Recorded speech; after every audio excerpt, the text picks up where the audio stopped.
Sir నమస్తే sir. నమస్తే అండి. నమస్తే అండి.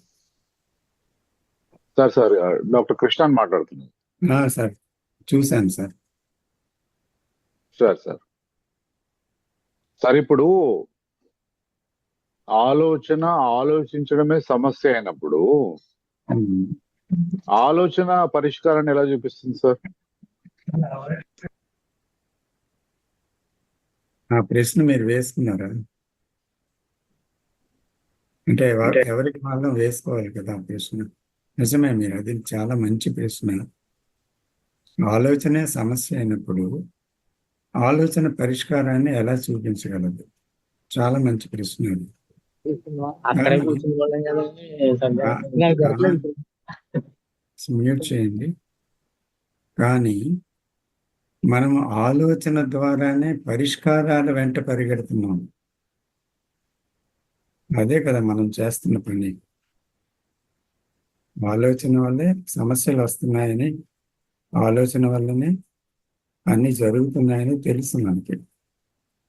సమస్యలు అన్ని సృష్టింపబడుతున్నాయని కూడా తెలుసు మన జీవితంలో. మనం చూసాము, అది ఒక టీచింగ్గా కాదు, ఒక ప్రాక్టికల్గా చూసాము.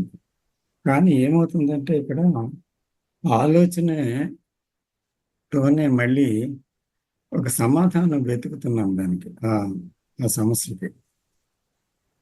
దానివల్ల ఏమవుతుందంటారు?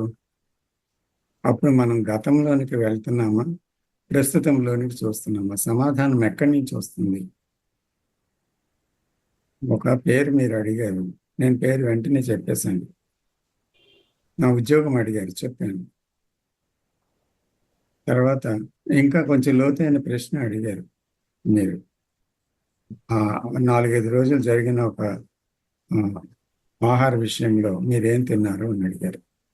అప్పుడు కొంతసేపు నేను ఆలోచించవలసి వచ్చింది. అంటే ఆరిజిన్ ఏంటి అసలు యాక్చువల్గా? అంటే ఆ గతంలో నుంచి ఒక జవాబుని మనసు సేకరిస్తూ ఉంది నిరంతరం కదండి. ఏదో ఒక సమాధానం గతం నుంచి వెతుకుతుంది. అలాగే గతంలో మనకి చాలా అనుభవాలు ఉన్నాయి, చాలా అనుభవాలు ఉన్నాయి. అనుభవాలకు సంబంధించిన జ్ఞాపకాలు ఉన్నాయి. ఆ జ్ఞాపకాలు, అనుభవాల నుంచి ఈ సమస్య నుంచి ఎలా బయటపడడం అనే కదా మనం ఆలోచిస్తున్నాము, లేదా ఇంకా వేరేగా ఆలోచిస్తున్నాము. అసలు ఆ అనుభవాలు అంటే మనం చదివిన పుస్తకాల్లోనో, మనకు తెలిసిన విషయాల్లోనో, మనకు అనుభవించిన విషయాల్లోనో, లేదా ఇతర విషయాలు మనం గమనించిన విషయాల్లో నుంచో ఒక జవాబుని మనం చూస్తూ ఒక జవాబు ఇస్తున్నాం. కానీ సమస్య పరిష్కరింపబడటం లేదు. ఆ సమస్య దాటివేయగలుగుతున్నాం. ఏదో ఉపశమనం కలగవచ్చు, కలగకపోవచ్చు. కానీ ఆ సమస్యను ఎలా ట్యాకిల్ చేస్తున్నాం? గతంతోనే చేస్తున్నాం. కానీ సమస్య ఏంటి? ఇప్పుడు వచ్చింది కదా, ఈ క్షణం వస్తుంది. అంటే సమస్య అనేది ఎప్పుడు కొత్త. అంటే సవాల్ అనేది, ఒక ఇష్యూ అనేది ఎప్పటికప్పుడు కొత్తగా వచ్చింది, సడన్గా వచ్చింది మన మీదకి. అంటే జీవితం ఎప్పటికప్పుడే ఏదో ఒక సవాల్ విసురుతుంది. ఒక సవాల్ వచ్చింది, మీరు ఎక్స్పెక్ట్ చేయలేరు నెక్స్ట్ మినిట్ ఏమవుతుంది అని కదా. Nobody can expect. సో సడన్గా వచ్చింది. దాన్ని మనం ఎలా మీట్ అవుతున్నాం ఆ సవాల్ని, ఇది చాలా ముఖ్యం.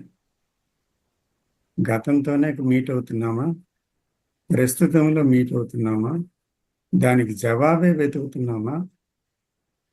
యాక్చువల్గా జవాబే ముఖ్యమైపోయిందా, లేకపోతే ఆ ప్రశ్నలో ఏముంది అనేది, అంటే ఏం జరుగుతుంది సవాల్లో అని ఆ ప్రస్తుతంలో గమనించగలుగుతున్నాము? ఏం జరుగుతుంది అని దాన్ని బట్టి మనకి తెలిసిపోతుంది కదండి. మనం ఏం సార్ చేస్తాం? ఇది అర్థమైంది సార్. ఇప్పుడు కృష్ణమూర్తి గారు నెత్తి నోరు మొత్తుకొని అవును సార్. దాదాపు 50 సంవత్సరాలు 50 సంవత్సరాలు అనుకోండి, తన యూత్ఫుల్ టైం ని ప్రపంచానికి ఇచ్చాడు. గతం నుండి విముక్తి,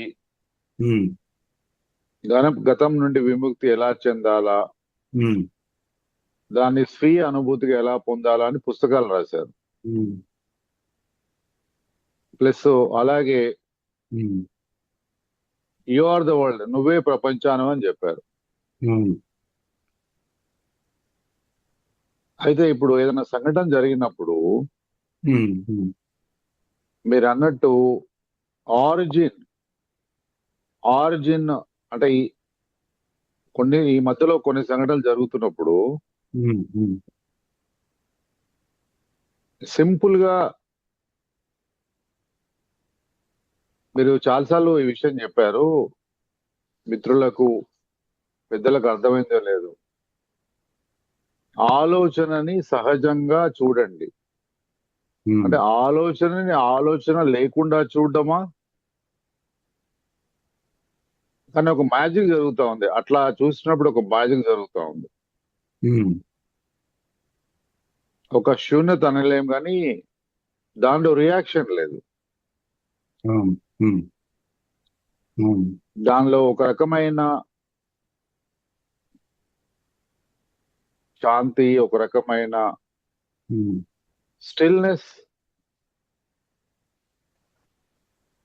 స్టిల్నెస్ ప్రాప్తం అవుతా ఉంది. ఉమ్,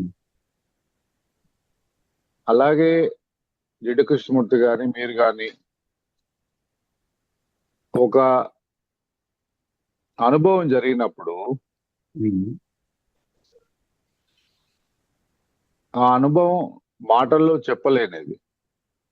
ఉమ్, ఆ అనుభవం మాటల్లో చెప్పినప్పుడు, మాటల్లో మనము దాన్ని వివరించినప్పుడు, ఉమ్, ఆయన కొన్ని సందర్భాలు చెప్పారు, ఆ అనుభవం మీకు జరగలేదేమో, మీరు ఊహించి చెప్తున్నారేమో అంటాడు.